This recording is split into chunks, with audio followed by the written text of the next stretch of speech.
অনেক দিন পর আবার একটা ভিডিও আপলোড করতে চলে আসলাম। আসসালামু আলাইকুম সবাইকে।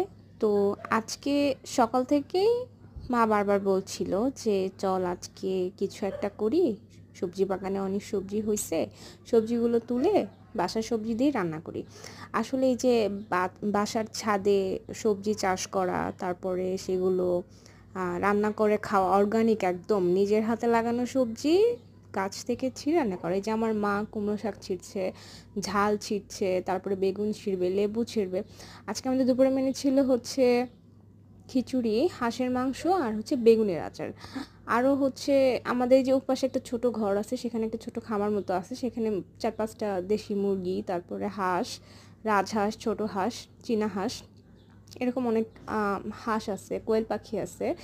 তো আমার আম্মু হচ্ছে চাকরিজীবী, তারপরও সে আর কি এগুলো একটু মেনটেন করে। আর আমাদের এই যে আমার একটা বেলি ফুলের গাছ, খুব ছোটোবেলায় কেনা গাছটা, আমার সাথে সাথেই বড় হয়েছে, এখন তাতে সাদা সাদা তারার মতো অনেক ফুল ফুটে থাকে।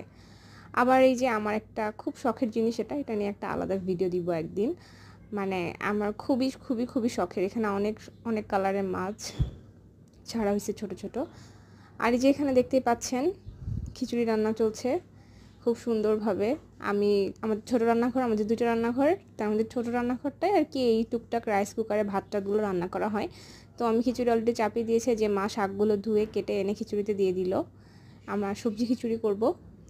আর এই যে আমাদের গাছের বেগুন, এখন বেগুনগুলোকে সুন্দর মতো আচারের মতো করে কাটবো, রসুন টসুন দিয়ে সুন্দর মতো আচারি বেগুন করব।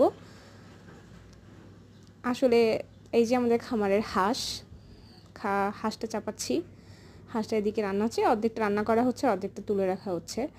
তো বাসায় মানুষ অল্প ছিল, এই জন্যই এই ব্যবস্থা। আসলে শহরের মধ্যে বাসা হলে অর্গানিক খাবারের অনেক সমস্যা হয়, সবসময় গ্রাম থেকে আনাও যায় না।